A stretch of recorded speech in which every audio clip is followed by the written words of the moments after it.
Welcome back to the Dr. Chris Radio Horror YouTube channel. This holiday season, the end of the year reviews with Cati The Blonde in front of here. We're talking about The Babysitter Part 1 and 2, which are both available on Netflix and are awesome horror comedy films.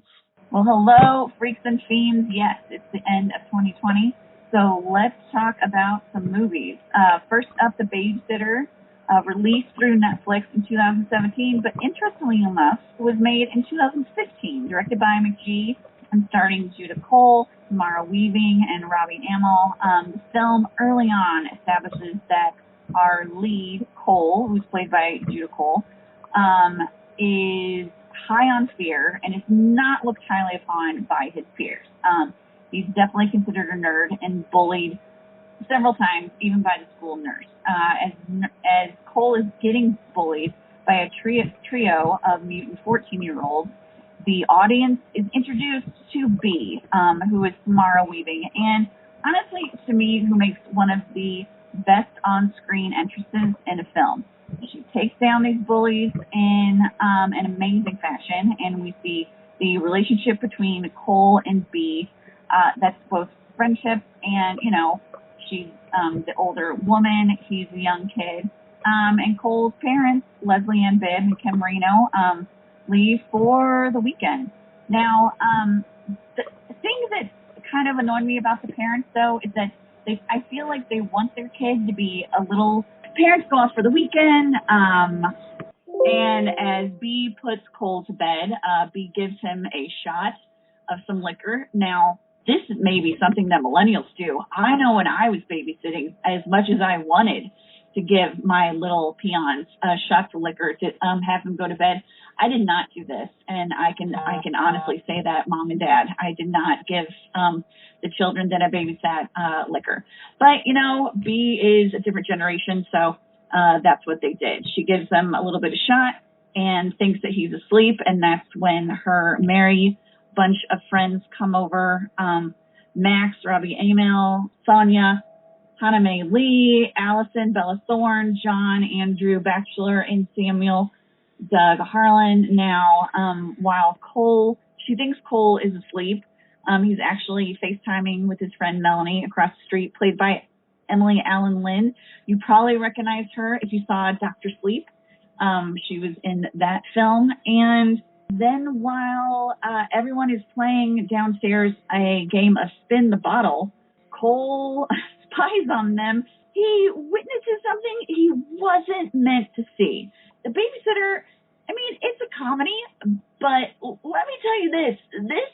It definitely, when it gets to the gore, there is no relinquishing. It's not going to try and tiptoe around the gore. If something is happening to a head, it's happening in this film. It gets blown off. It gets stabbed. It gets, sanguished or just completely drowned in arterial blood spray. It gets penetrated by, I believe, at least 4 things in the film that I can have. And that's what I love about this. It has heart. I love the fact that B and Cole, Cole definitely is unsure of himself, and B lets him know, it's that is okay. Because sometimes, when kids feel weird, it's you just need to find the people that are your weirdos. And it also has a lot of nods to classic films like Raiders of the Lost Ark, Fast Times at Ridgemont High, Friday the 13th Final Chapter, The Evil Dead, Halloween. I know what you did last summer. They're very fleeting, but when you watch the film and really watch it, you definitely know what's going on. The film has great music, awesome lighting and sound design, and a good message to believe in yourself and stand up for what you believe in. But I'm going to girl crush a lot right now. It is Samara Weaving. That is the thing that this film has that is the showstopper. Look, this movie came out in October of 2017. It's a starring role for her. In that same year, 3 Billboards Outside Ebbing, Missouri came out, where she had a very small role, yet she is a scene stealer. She was in scenes with Frances McDormand and John Hawke, and every time she was in that, she was a scene stealer. And that is very hard to do from some Oscar-winning actors and Oscar-nominating actors. I'm looking forward to seeing what she does. I liked that she was in the sequel, and we're going to talk about that in a second. But I mean, Chris, what did you think about Babysitter? The first one I thought was the perfect mix of horror and comedy we haven't seen in a while, other than maybe the time-traveling horror slasher movie. What was it called? Happy Death Day. Other than that, it was bright, it was fresh, it was very, shiny, it was very, sometimes these horror comedies can be like The Evil Dead. They can be dank and dark and just depressing, honestly. But The Babysitter is bright and fresh and just this like completely new coat of paint for the genre, which is something it really needed, and I really enjoyed it. Now the sequel. Yes, now the sequel follows all the characters 3 years later. Well, at least, let's just, spoiler not spoiler, characters that survive 3 years later. And the characters who come back. Yeah. Cole is still somewhat of a nerd. I mean, look, the kid is cute. He's tall. He's a lot taller now. He's a lot more sure of himself now.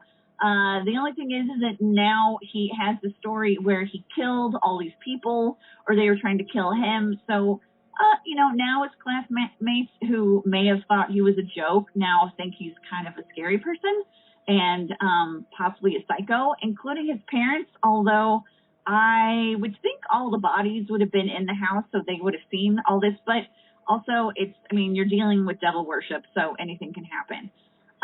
He is going on a field trip, overnight field trip with some of his classmates. And while he's on a pontoon boat with his, neighbor across the street, Melanie, turns out that Melanie was really into what happened in the first film. And this little, getting everything you want from Satan, she kind of was more into that than the senior kids trying to kill the younger kids. So Melanie, who we thought was, the girl next door, or she is the girl next door, the good girl, turns out to be the antagonist, and good for her. That was a nice little switch. We also have all of these stereotypical, the jock, the cheerleader, the new age girl, or the hip girl, the comic relief from the first one. And they come back, and they've all been in hell, and now they want Cole to do what he has to do. Now, what does every satanic sacrifice need? That's right. You guessed it, kids. A virgin. There's one thing that could stop that, and I like that they kind of, did that in a fun way in this one. The only thing in the sequel that I wish they would have done is they wish they would have had more Samara weaving. And the parents seem like they still haven't gotten their shit together with the relationship in the first one. I mean, I don't know. It's like either give them divorced or they bonded back together, figure it out. But I doubt that Cole would have been that much of a nerd 3 years later, even though he is kind of wearing suit jackets with shoulder pads, which I didn't really understand because, it says 2020. And technically, I guess this is 5 years later since the first one was supposed to be, was actually made in 2015. But Judah Cole, adorable. Again, I wish Samara Weaving would have had more screen time in this one. She's more of a cameo than an actual recurring star in this. Could they have a part 3? Possibly. I don't know. I don't know if this one actually warrants it. It's not. I like how you said. I really like that the fresh, shiny coat of paint on the first Babysitter. I don't feel like maybe that paint was as vibrant in this second one. It's not. It wasn't that bad.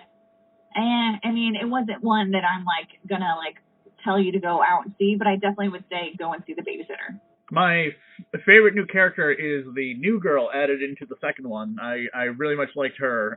She was, she was spunky, she was tough, she was fierce, And she was exactly what our hero needed, of course, too. Exactly. I loved how they bait and switched us. We thought they got interrupted in the middle of making out, but no, they had just got done having sex. And again, you know, the Babysitter 2 definitely had the gore, but the Babysitter, yeah, I mean, like Cabin in the Woods, I mean, it had a great mix of humor and horror in it, and all the bloodshed and death and gore with the goofiness that you need sometimes in horror to make them even out. Out of the two, I would say cheers for the Babysitter and somewhat reluctant cheers for the Babysitter Part 2, Queen Bee.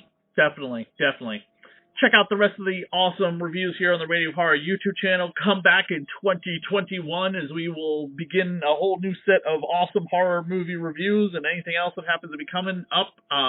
We're not out of this pandemic yet, but we got some cool horror movies coming along the way. Stay tuned, everyone, and have a good evening.